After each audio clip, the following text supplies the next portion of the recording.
Hello, everyone. You remember how last episode ended off on a cliffhanger where Reva captured Leia? Well, now we get to see what happens afterwards. Let's begin our review of episode 4 of Obi-Wan Kenobi. I'm Keith, and this is my dad, Kerwin. So let's get started.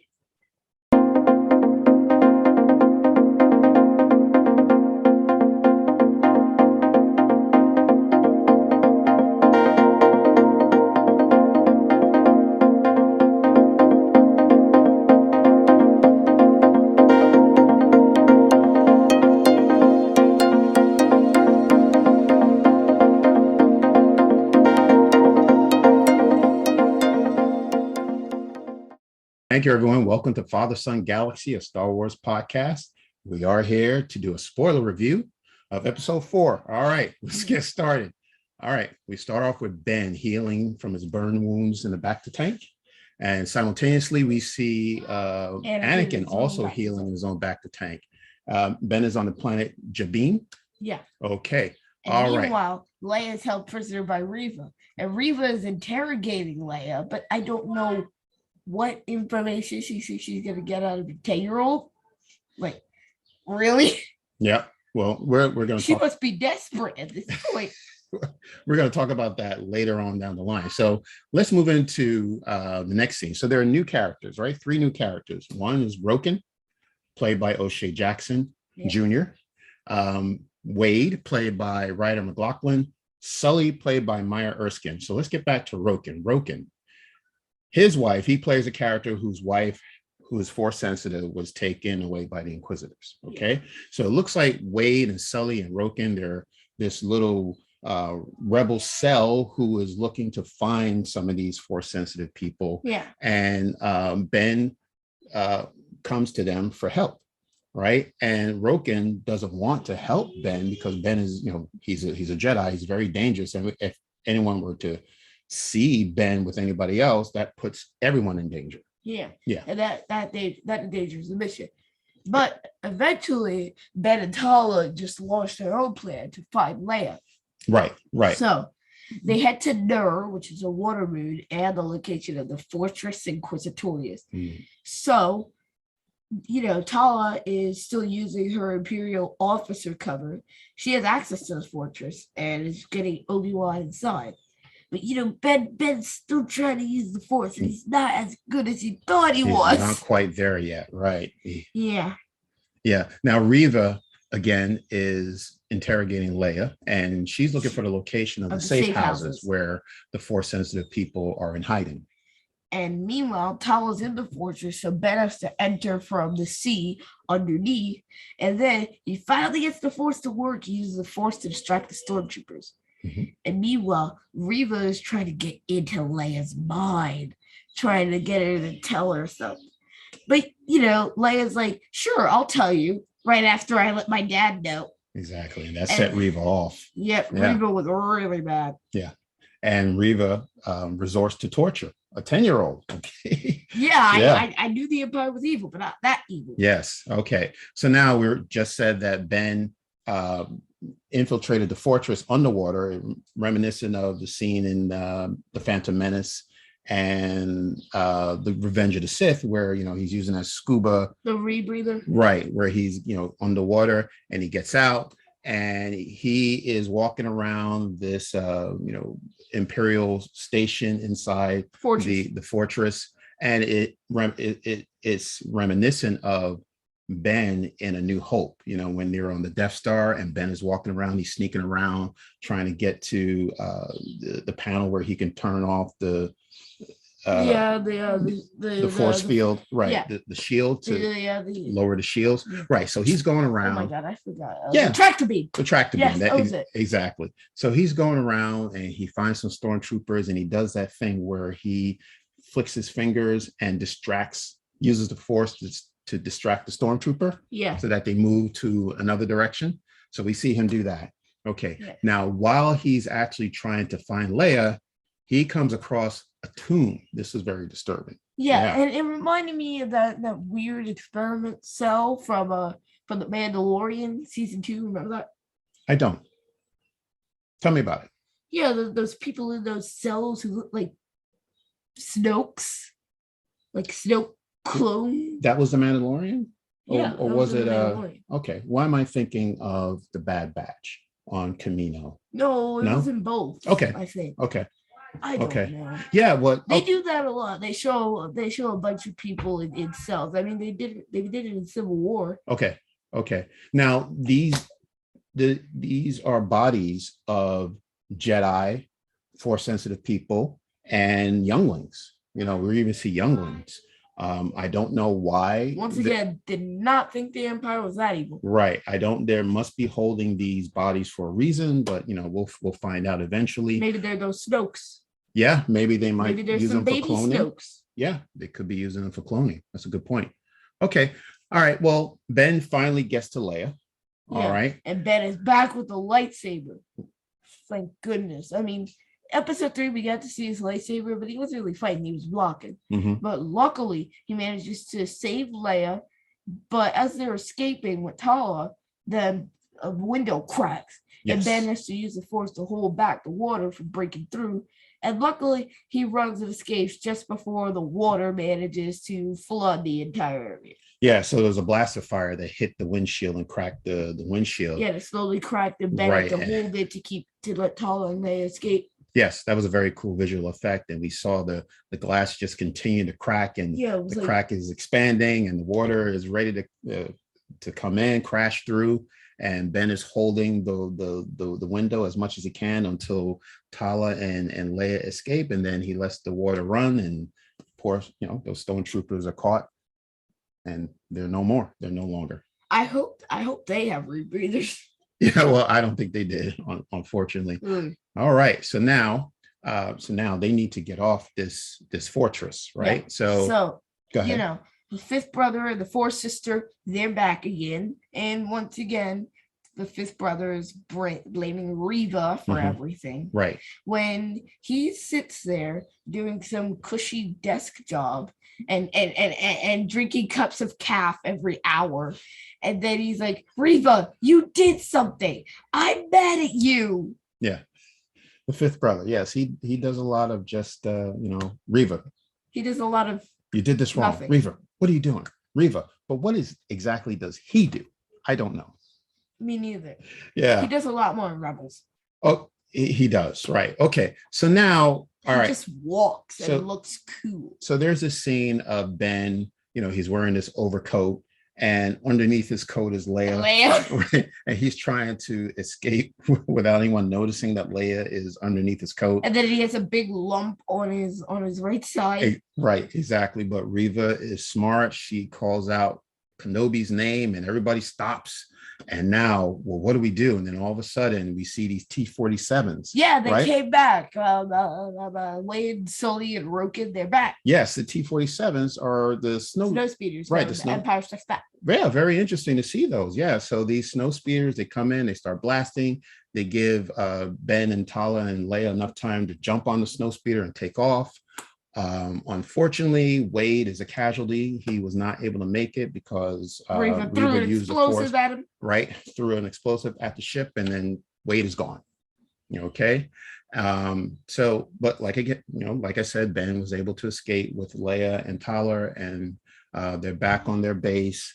Unfortunately, you could see the look on Sully's face because she lost one of her team members, and Roken is, looking for Wade and said, well, where's Wade? And, unfortunately, Wade didn't make it. All right. And the last scene, this is a very nice emotional moment that you could see the bond between Leia and Ben is forming, is increasing. They hold hands and they, squeeze each other's hands, right? In terms of, how much love and care that they have for each other, and that's, Leia thanking Ben for saving her life. Yeah. Yeah. So. And then also we find out Reva has gotten a tracker into Lola. So now it's over. Right. Reva has their location. Now, that's a very good point.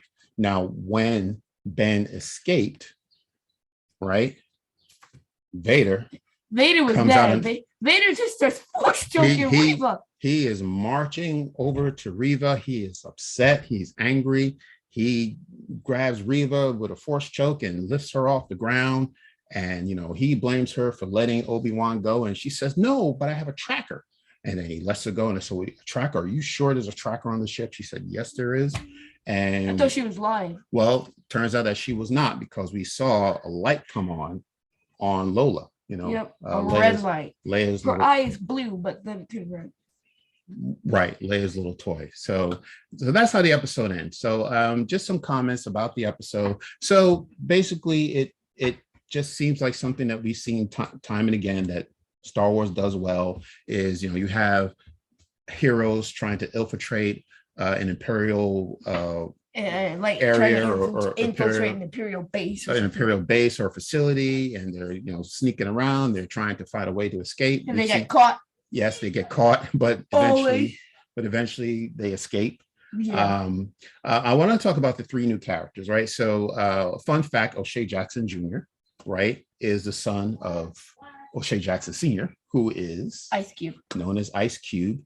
I know him from the rap group, revolutionary rap group from the 1980s called NWA. What does that stand for? Why did I know that you're going to ask me that question? I will tell you after we stop recording. Ice Cube from a series you watch, right? A comedy series? Yeah. Yeah. What's it called? Are We There Yet? Are We There Yet? Yeah. So it's something that's a family show, very funny.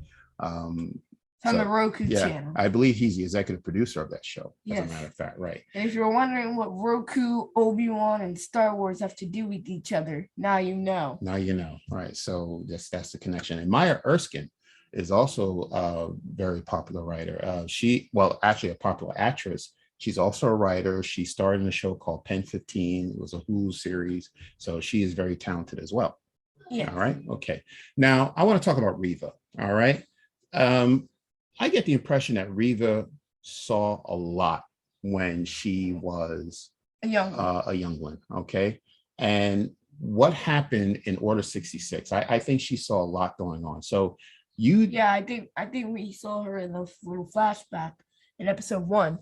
Because she did see a lot. We just saw her in that wide shot at the end with all those clone troopers, blasters, shots fired everywhere. Here's what I think. So you didn't see all of episode 3 yet, Revenge of the Sith. No, but I asked you to watch it. Well, we will. Yeah. There is a scene when the Emperor pronounced Anakin as Darth Vader. One of the first missions that Vader has is to go back to the Jedi Temple and start slaughtering Jedi. Unfortunately, one of the places he went into was this room with all these younglings, right? And one of the youngling approached him and said, Master Skywalker, there's too many of them. What do we do now? And then he ignites his lightsaber. And then unfortunately, we know what happens after that. But I wonder if Reva was one of those younglings in that same room. So she knows who Master Skywalker is. She knows Anakin Skywalker, and that's how she connects the two. Now, what I think happened, this is just my theory, that she and the 3 other younglings that we saw in the first episode escaped, but they were caught, or at least Reva was caught by Anakin, and Anakin gave Reva a choice to either join him or perish. She chose to stay alive and work with Vader and become an Inquisitor. Maybe there were other younglings who decided, well, I'm not going to work on the dark side. I'm going to sacrifice my life because I'm a Jedi. I want to be a Jedi. I always wanted to be a Jedi, live my life on the light side of the Force. And then unfortunately, they might have been tortured. And then, unfortunately, destroyed. So this is the reason why I think that Reva resorted to trying to torture this 10-year-old Leia. Like this was nothing to her because she's seen this before. You know what I mean? Yeah. Right. And then one other thing I want to say about Reva, I know that she was given the mission by Vader to find these Force-sensitive people. So, again, she's looking for this place where these Force-sensitive people are located. Not only is she doing this because, she's working for Vader and Vader tells her this is what she needs to do, I think she's actually looking for someone. I think this is a personal mission for her as well. she may be looking for a loved one. And You it could got a have, lot of personal missions. I think it's more than just a mission to just find force sensitive people because Vader told her to. I think she's actually looking for someone, maybe another youngling or someone else that she knows who's force sensitive who might have escaped Order 66. And she's wondering, well, did this person make it out okay? Is this person safe? So I think that's another reason that's moving Reva to do the things that she's doing and making the decisions that she's making, because she's explain why she's after Obi-Wan and Obi-Wan in particular. Yeah, I don't think she's after Obi-Wan. Now that I've seen this episode, I don't think Obi-Wan has anything to do with it. I think once again, this is what Vader is telling her to do. I want you to find Obi-Wan. And she's running Vader's errands. Yeah, absolutely. Because she has to survive. She has to she has to do what Vader tells her to do. But I think there's something else there because she's clearly good, because she was a youngling and she wanted to live her life on the light side and she was forced to live on the dark side. So I think she is trying to find a way to escape from Vader's shadow. And that person that she's looking for may be her escape, her way to find her way out of being an Inquisitor, and being a part of the Imperial and being an Inquisitor. So I think she's looking for someone. Yeah, and then poor Wade. I just talk about. Okay. All right. So poor Wade. We don't know this. We didn't know much about this character. I'm just hoping that Roken and Sully, we get to learn more about them because, there's 2 episodes left.